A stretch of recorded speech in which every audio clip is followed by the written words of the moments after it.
Good afternoon. Here's the national news from BGI TV, Bøkø Imo TV. I am Morire Rabila Lawal. First are the major headlines for the national news.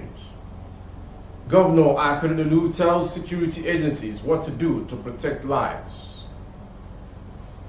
Concerning insecurity, FG confused, says Anglican bishop. 2023, Shetima, a terrorist commander, planning an office for Boko Haram in Villa, PDP alleges.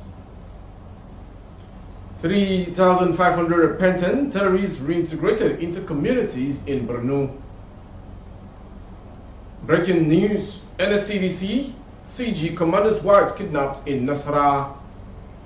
And on sports, CAFCC, Plateau United humiliates Al-Akhdar in first leg match. Now the news in detail. Governor Akeredolu tells security agencies what to do to protect lives and properties. Ondo State Governor Arakunrin Oluwarotimi Akeredolu, CON, has reiterated the need for collaborative effort among security agencies and the state for effective protection of lives and property of the people. Governor Akeredolu said his administration will continue to prioritize security and give support to all security agencies in the state. He spoke on Wednesday while playing host to the new controller of the Nigeria Immigration Service, Ondo State Command, Mrs. Oluwafunmilayo Bosede. The governor urged the command to do more in safeguarding lives and property of the good people of Ondo State. Mrs. Bosede, who was accompanied of other top officials of the command, assured the governor of continued collaboration with the government towards securing the state and the people. On the June 5th attack, the governor disclosed that the state is planning a memorial for the victims of the attack ahead of next year. Moving to the next story. The Anglican Bishop of Abakaliki Diocese, Reverend Monday Onwago, Wednesday said the federal government was confused on how to tackle the worsening insecurity in the country. Onwago, who decried the level of insecurity in the country, blamed the government and security agencies on the rising insecurity for their inability to end the menace.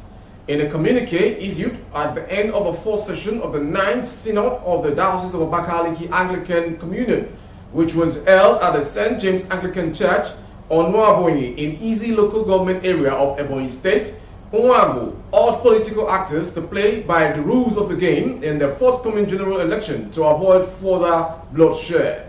Daily, for several years now, the already intimidated and helpless citizens of our country are kidnapped and made commercial commodities in the hands of what the federal government can call bandits. Some among the captive who could afford the homogeneous financial money are left off the hook, whereas others whose relations could not afford the money demanded were slaughtered like animals. Its citizens are not safe on the roads, at home, or on the rails, even in the Church of God. To the next story. The People's Democratic Party, PDP, has alleged that the vice presidential candidate of the ruling All Progressive Congress APC, Kashim Shettima, is a grand commander of bandits, the criminal element unleashing terror across the country. A statement by the spokesperson for the PDP Presidential Campaign Management Committee, Senator Dino Melaye, further alleged that Shettima was aiming at establishing an office for the Boko Haram terrorists at the presidential villa if the APC presidential candidate, Bola Tinubu, wins the election in 2023.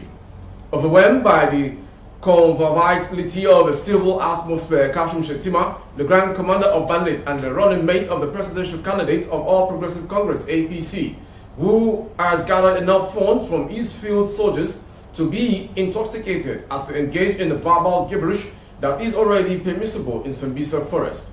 He has been seen in the footage where he was exciting a rented crowd with missed call post shot at His Excellency Atiku Abubakar. It was the same hallucination that made Shettima to have defined an illustrious presidency where he would create an office for Boko Haram in the villa, with aim in charge of the security of our precious Nigeria. Moving to the next story in Borno State. The special advisor to the Borno State government on security, Brigadier General Abdullahi Ishaq, retired, has disclosed that about 3,500 repentant terrorists out of the over 80,000 that have surrendered with their families, the troops have been reintegrated into their respective communities in Borno State. Brigadier General Ishaq, retired, added that the non-kinetic approach adopted by the state government as against the kinetic approach contributed immensely to the massive surrendering of the terrorists and family members who brought about the relative peace experience presently in Borno State. Going to Nasarawa State from Borno State. The wife of the Commander and Commandant General's Special Intelligence Squad, Deputy Commandant Apollos Dendaura, was kidnapped Wednesday evening and his younger brother shot in Lafia, the capital of Nasarawa State. Our correspondent learned that the younger brother of Deputy Commandant Apollos Dendaura is currently receiving treatment at a private hospital in Lafia and is said to be responding to treatment. The commander's wife, Vanguard gathered exclusively, was the kidnapped around Shenge area of Lafia, the capital city of Nasarawa State. When contacted, Public Relations Officer of the Nasarawa State's Command of NSCDC, Jerry Victor, who confirmed the incident in a telephone conversation, said, however, that the whereabouts of the victim was still unknown.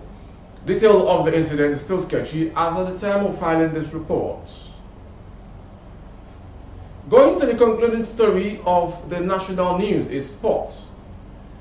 Plateau United, the second Nigerian team competing in the CAF Confederation Cup, lived up to the hype by defeating Libya's Al Akhdar 4-1 at the MKO Abiola Stadium in Abuja. Plateau United dominated the game and, like Rivers United, their efforts were rewarded early on with a goal from Mustafa Yuga in the 27th minute. Just before halftime, Ifeanyi Emmanuel added a second goal to give the home team a well-earned 2-0 goal lead. Ibrahim Gasso, the president of the Nigeria Football Federation, was present at the game's location and was seen encouraging the players in the team's locker room before the second half. In the 53rd minute, Albert Hilary scored a third goal, but the assistant referee called him offside. But in the 75th minute, Hilary finally scored a spectacular acrobatic goal to make it 3-0 for the home team. When Hilary scored his second goal in the 90th minute, the Nigerian team had won 4-1. The away team had cut the deficit in half in the 85th minute. Al Akhdar will play Plateau United in the rematch the following week. That ends the national news this hour from BGI TV. Before we go, some quick headlines.